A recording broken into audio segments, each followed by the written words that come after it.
que él me hubiera enamorado a mí. Por eso le dije, tu papá a mí no me enamoró. Y dice, sí, mi papi me contó que él se la llevó y la drogó. Me amenazaba a muerte, que si yo avisaba me mataba. Y así me tenía, y yo vivía como dice mi familia. Yo no hablaba con nadie, le juro, solo pasaba encerrada.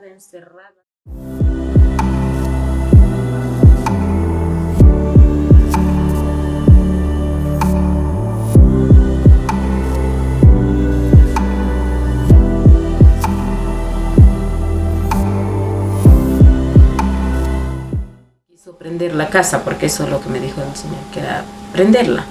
Ajá. Decía que quería perjudicarme, o sea, que el papá le decía que haga para perjudicarme a mí, porque me quería que me loquee en total manera. Pero igual a coger cosas que no eran de él, una disciplina en el colegio tenaz que era llamada la atención, y eso le parecía bien al papá, que no era normal. Entonces, por ejemplo, cuando quiso quemar la cama, cogerse un celular que no era de él, hacer video de pornos que eran otro, y cada rato iba haciendo cosas que no debía hacer.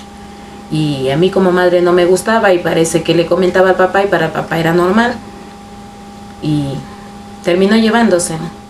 Cuando yo llegué aquí a la casa ya se había ido, que se fue un miércoles 4. Ya tiene 3 meses. Para mí fue un impacto, es como cuando me imagino que así es cuando su madre se le muere. Porque desde que entré a la puerta mi hijo me dijo, él estaba sentado allá afuera en las gradas y dijo, mami, se fue su hijo. Y yo le dije, ¿qué hijo? Me dijo, Ander se llevó todo, y ahí me mostró los videos, era una cosa impactante. Dijo, el papá de afuera le decía, traiga todo lo que tiene, saque todo. O sea, desde ahí era para mí algo bajo. La mentira te destruye. Es peor que un cáncer. Tú empiezas a mentir una, de ahí dices otra y vas diciendo 3 al mismo tiempo. Te perjudicas. Decían, así me hacían. Me asqueaban. Yo le decía, bueno, ¿en qué iremos a llegar? No, y por una, como le digo a mi hijo, que se dañen las manos de él, de ahí para allá es problema de él. Pero Dios sabe que no he sido mala. He sido una buena madre, y si le he corregido es por algo. Porque a mí como madre no me va a gustar ver a mi hijo en la calle que le golpeen, drogado, todo eso. Pero si él quiere eso, yo vivo aquí, él dice, ¿cómo es que dijo? Posilga. Yo vivo en mi posilga, pero yo aquí no me mojo. Ni nadie me anda golpeando la puerta a mí. Él verá su tiempo.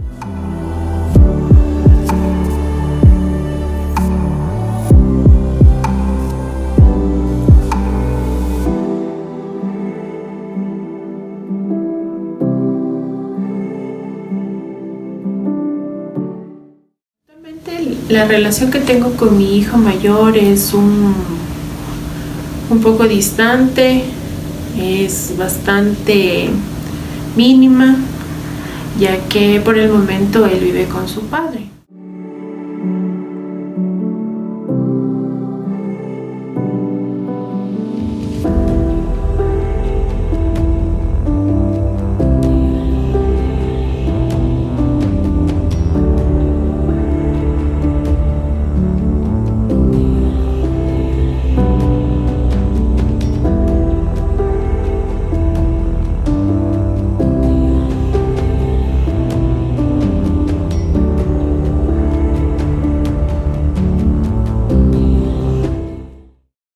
Tuve una relación un poco complicada con el papá de mi primer hijo.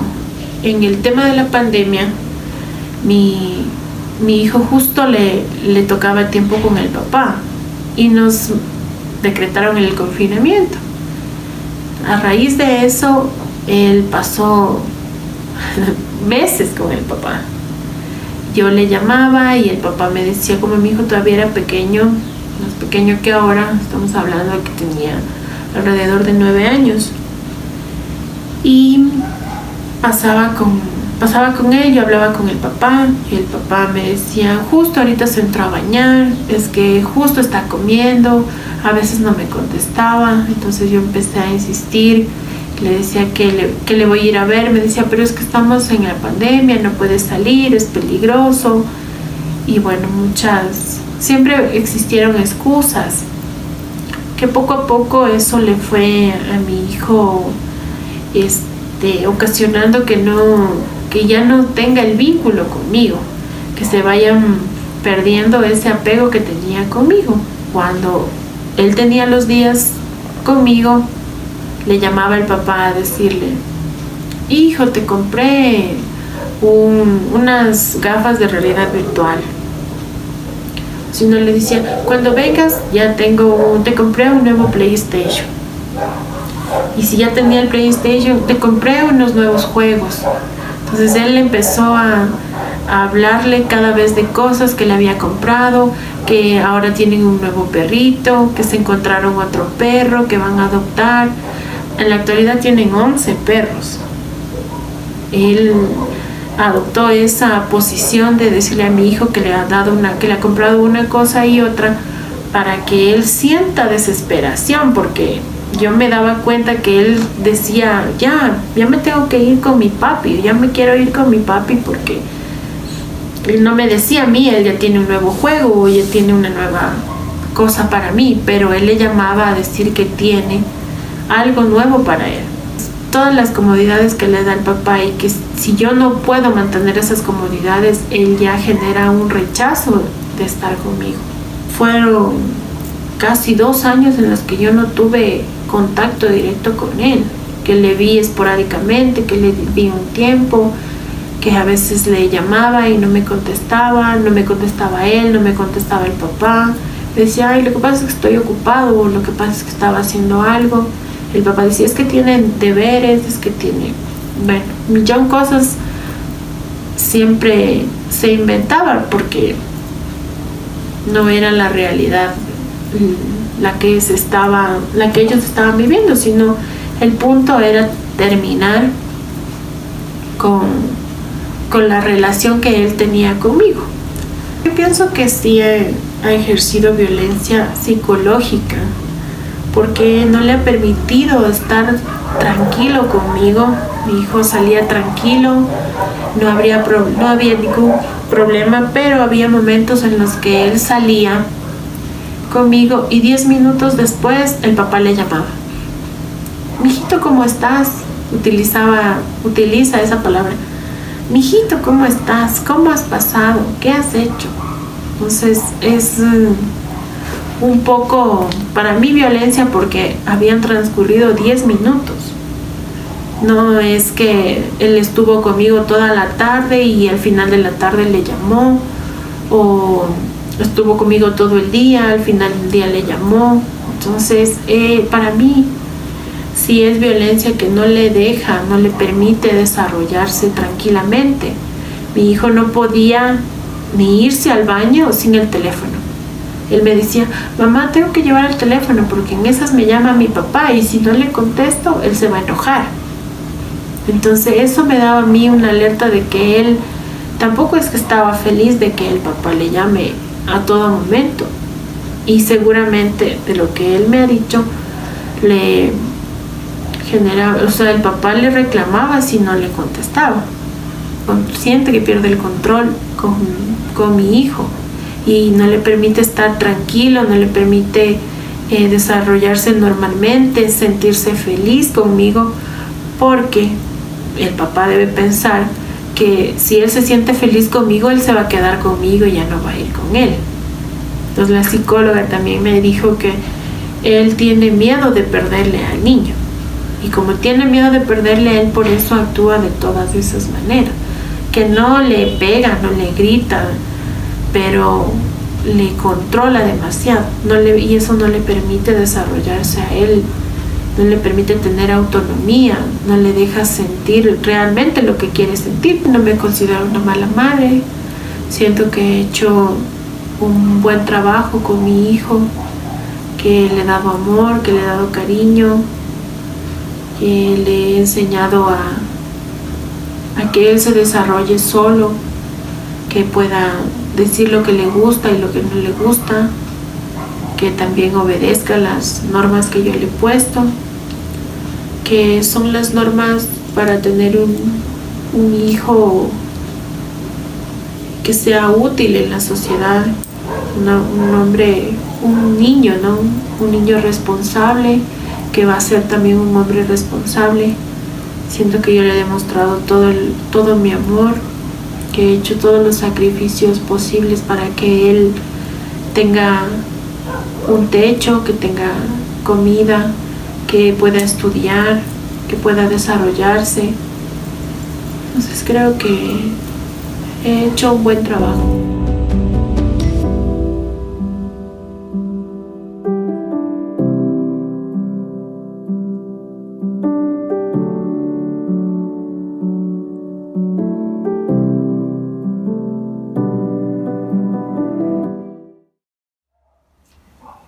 Esto ha sido un proceso muy duro, no solo por una denuncia, sino por los años que llevo en esta lucha. El cambio de comportamiento de mi hijo sí ha venido ya será unos 6 años, desde que tenía 6, 7 años. Un día comenzó de gritarme y decirme: mala, tú no me quieres, tú no pasas conmigo. Yo ya sé que tú no me quisiste tener. Entonces esas cosas fueron de alguien más y de un adulto. Es verdad, cuando yo me quedé embarazada tenía 22 años, no tenía el apoyo de mis papás, no tenía el apoyo del papá de mi hijo, nunca lo he tenido y sí dudé en tenerlo. Es algo que me arrepiento. Sin embargo, decidí tenerlo y seguí afrontando la situación. Ahora ella tiene 14 años, en abril cumple 15. La relación es terrible. Las pocas veces que mi hijo quiere abrazarme, yo ya no correspondo a ese abrazo, porque yo ya no sé si al tocarle va a decir que yo le he lastimado o que le estoy lastimando. O para mí ya en este momento son 2 opciones: o dice alguna mentira de esas o quiere algo, pero su interés jamás es en realidad abrazarme porque soy la mamá o porque me extraña. No se dan cuenta que la manipulación y las mentiras de mi hijo ya han sobrepasado los límites al punto de mi hijo agredir física y psicológicamente, en este caso. Hay días más malos que buenos, en realidad, y no se podría decir buenos, sino más o menos. Todo el tiempo se quiere pasar en el computador, en las redes sociales, al punto que yo ya le quité el teléfono completamente y en el jaloneo el teléfono se cayó y se rompió la pantalla. Entonces en este momento está con más iras y incluso ese día me vino a agredir nuevamente físicamente. Hay días que cuando se molesta o se levanta malas no se va al colegio. Las investigaciones tienen que ser más profundas, porque no es cuestión de poner una denuncia y decir, sí, es que hay maltrato físico y psicológico, cuando no es así. O sea, al grado de inventarse de que yo le arrastraba a mi hijo por el conjunto donde vivíamos, es simple. Si yo hubiese hecho eso, alguna persona hubiese intervenido, me hubiesen llamado a la policía, porque dentro de la denuncia no está que yo me he despreocupado por él, porque trabajaba como animalito para poder mantener y pagar deudas que no me correspondían. Porque dentro de la denuncia no está que mi mamá, que yo no niego, yo sí le he dado un correazo a mi hijo, yo sí le he castigado quitándole las cosas, tal vez de una forma extrema. ¿Y a qué me refiero con forma extrema? Los psicólogos le aconsejan a uno quitarle por horas, por días y así. Y tal vez yo me he pasado en eso, le he quitado 3 días, una semana. Entonces eso causa que los niños, en este caso adolescentes más aún, tengan frustración con ese tipo de cosas, porque ahora para ellos todo es la tecnología, todo es la tecnología. Solo quieren pasar así. He sido demasiado permisiva y le he dejado pasar muchas cosas, como por ejemplo él ahorita ya tiene edad para que yo le ponga la denuncia por maltrato físico y no lo he hecho y tengo miedo de las cosas que le pasen a él y no estoy pensando en mí. Entonces sé que está mal, sin embargo me cuesta mucho tomar esta decisión de yo denunciarle a mi hijo.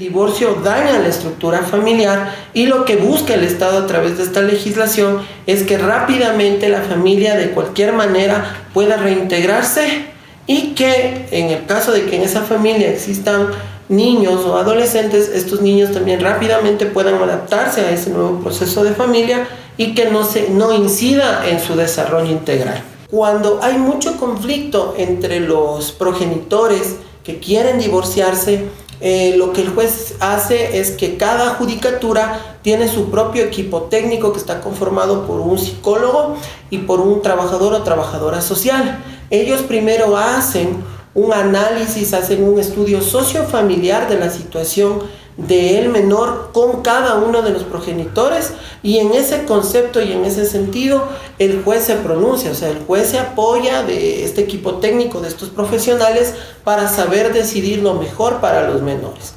No podríamos nosotros hacer una estadística, ¿no? Pero es bastante frecuente. ¿Por qué? Porque siempre o puede ser el menor manipulado por el padre que no está conviviendo con él, o puede ser el menor manipulado por el padre que está conviviendo con él, con el progenitor con el que está el hijo. Necesariamente existe alienación parental. Depende mucho del grado de madurez que tenga ese menor y el tipo de influencia que puede tener ese progenitor. Yo pienso que más bien esta alienación parental se rompe o se acaba en el momento en que efectivamente en un proceso judicial cada progenitor y el menor son objeto de este estudio, de este entorno social, de esta situación sociofamiliar que tiene cada uno. Entonces ahí uno puede ir haciendo como que separando un poco el proceso de manipulación o de alienación parental, puede separarlo un poco del tema ya que es un poco más técnico. Psicólogos, trabajadores sociales saben cómo hacer una línea y dividir estas dos situaciones. Pero si queremos entender que efectivamente la alienación parental en estos procesos existe, sí existe y es absolutamente frecuente. Tratando de hacer una estadística, digámoslo así, pensaría yo que de cada 10 casos debe ser que en 9 por lo menos siempre existe. Y no solo para el tema de custodia o tenencia, sino también para el tema de alimentos. Considero yo que es un tema bastante delicado en el que no creo yo que la legislación sea un parámetro suficiente como para regularlo.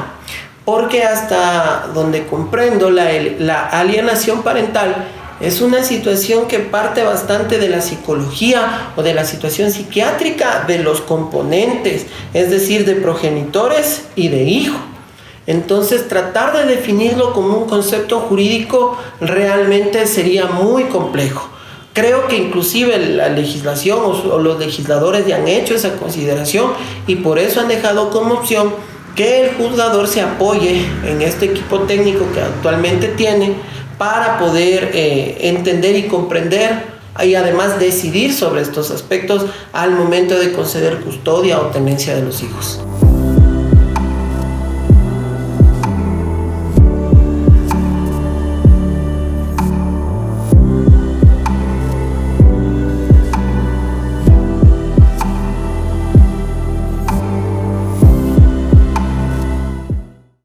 Cuando ya se llega al momento en el que se desea y se solicita la separación o el divorcio, encontramos que se lleva o se refleja, digamos, estas relaciones que ya han sido violentas en la relación de pareja a la relación parentofilial.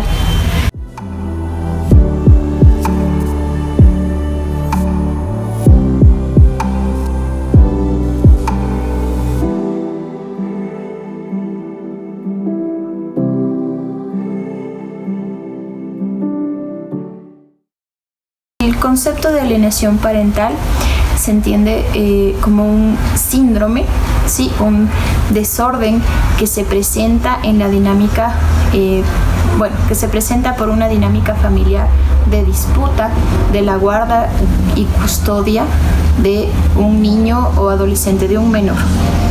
Básicamente se entiende como el detonante, digamos, del síndrome, que tiene que ver con una dinámica problemática en la que uno de los padres, progenitores,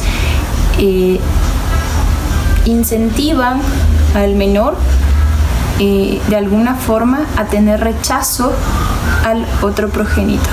Se puede dar desde en familias tradicionales en las que hay padre y madre, también en familias homoparentales.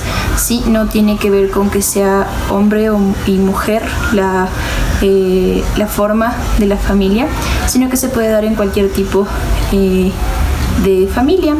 Se lleva como cuajando, digámoslo así, como trabajando previamente. Luego se refleja ya en el inducir al menor a que la persona que se desea sea rechazada, el progenitor que se desea sea rechazado, es malo, tiene una intención de hacer daño o no actúa bien, ¿sí? Se comienzan a tener estas ideas, pero también tiene que ver muchas veces con el sistema judicial. Sí, ¿por qué? Porque ya vamos a entender que ya es otra forma de proceder, pero que generalmente los abogados suelen tener esta idea de hay que ganar, ¿sí? Entonces se escucha mucho que hay estas sugerencias de no, mejor usted ponga o protéjase, cuídase y ponga usted primero la denuncia. Esto suele suceder. Entonces sucede mucho que ambos progenitores ponen demanda tras demanda tras demanda y se deja de visualizar al menor como un ente que está en desarrollo primero y que se encuentra, por decirlo así, en medio de esta batalla legal. También muchas veces por querer tener argumentos se le llama al menor a dar declaración y se le induce a dar declaraciones en las que repite esto que se le ha enseñado por parte del progenitor que induce el rechazo del otro. Cuando nosotros hacemos un análisis exhaustivo de estas dinámicas, cabe recalcar también que estos análisis se hacen como poniéndolo así en las últimas décadas. Sí, porque el estudiar a la familia como un ente que se influye de forma sistémica es algo relativamente reciente, ¿sí? Pero cuando nosotros analizamos los casos, y existen varios estudios que lo hacen, llegamos a esta conclusión de que es un tipo de violencia, ¿sí? Porque como entendemos a la violencia como un ejercer poder o fuerza de forma intencional y que tiene como consecuencia, digámoslo así, un daño en alguna otra persona. Un daño puede ser psicológico, físico, patrimonial o de cualquier otro tipo. En este caso, daño psicológico, ¿sí? Solo que como es tan, ¿cómo lo diría? Como no es tan evidente, digámoslo así, como en nuestra sociedad está muy normalizada las dinámicas de violencia en distintos espacios, no se logra detectar muchas veces. Sí, y por eso aquella persona que suele ser quien induce este rechazo en el menor de edad suele tener esta idea de, lo hago por su bien. Sí, hay veces que se tiene esta idea, o también esto se traduce en, tengo que ganar. Porque esto ya viene de una cultura en la cual somos competitivos, individualistas, somos violentos, pero no caemos en cuenta muchas veces de ello. Pues sí, es un tipo de violencia. ¿Por qué? Porque vulnera el derecho del menor de edad a tener una familia que le pueda garantizar un desarrollo pleno.